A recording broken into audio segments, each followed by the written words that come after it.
Welcome to your weekly UAS news update. We have 4 stories for you this week. Remote ID for the DJI Minis. An armed suspect escaped police after shooting down a drone.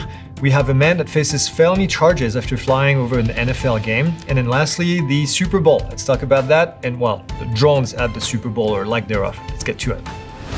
And first up this week is an update on the remote ID for the Mini 3, Mini 3 Pro, and Mini 4 Pro. Now, last week we covered that DJI latest firmware update removed the remote ID when using the small battery. Well, the firmware update applies only to the Mini 3 and the Mini 4 Pro, the Mini 3 non-Pro. And then if you have the Mini 3 Pro, then the batteries will actually transmit remote ID with both of the batteries. Now, that I know that adds a lot of confusion, but this is the word from DJI. Now, for the other drones, the Mini 3 and the Mini 4 Pro, we reached out to DJI and then we met with them last week on Friday after we posted this the latest news update video. And after the meeting, we found out that each of the drone is considered to have technically 2 different models, one with each of the batteries. Now, the larger battery will transmit remote ID while the other battery does not.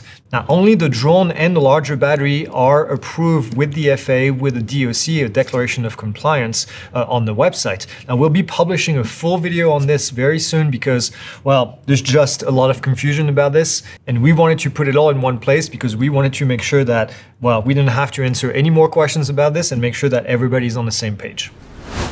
Now, next up this week is kind of a scary one out of California. Police with a warrant were conducting surveillance with a drone in Shasta County on a man that was wanted for multiple felonies, including assault with a deadly weapon. Now, during the operation, the wanted man shut down the drone. A SWAT team was deployed along with California Highway Patrol, but the man escaped and remains at large. The incident is a great example of how drone put cameras in harm's way instead of actually people.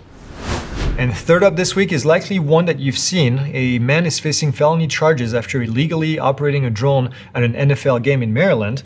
His name is Matthew Hebert. Allegedly, he flew his drone over the M&T Bank Stadium during the TFR on January 28th, 2024, so very recently. Now, the NFL suspended the game due to the drone being up there, and the Maryland State Police and the FBI located a drone pilot.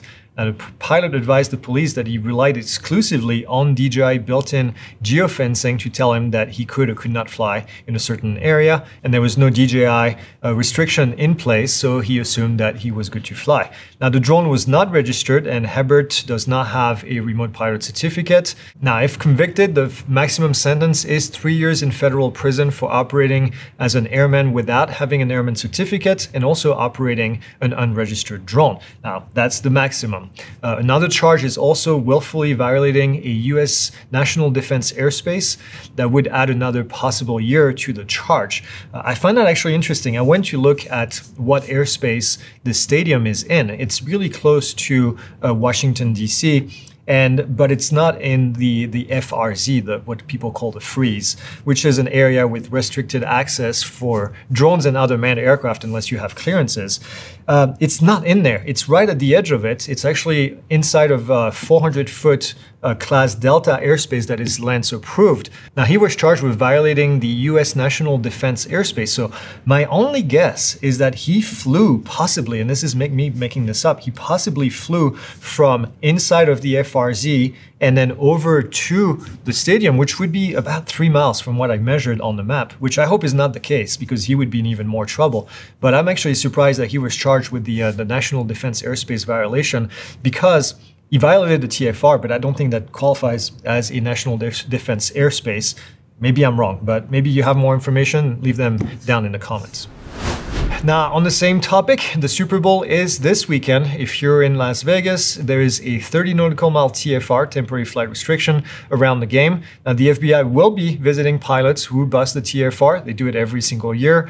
I think the last 2 years, there were 60 to 70 people that get busted flying their drones during that time. Vegas has a number of drone detection stations around the city.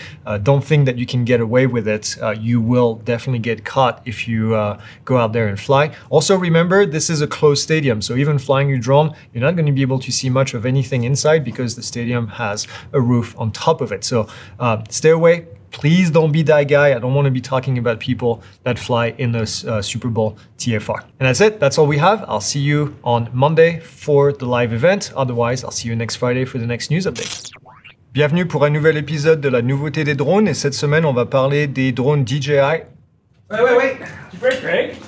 No, he's not broken. He's just in subtitle mode. Oh, Let's switch him to dubbed. Good.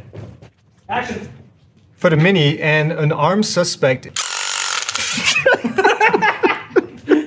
Alright, let's switch him to Mongolian real quick. That is not a proper sentence. Open the access panel. I blinked too.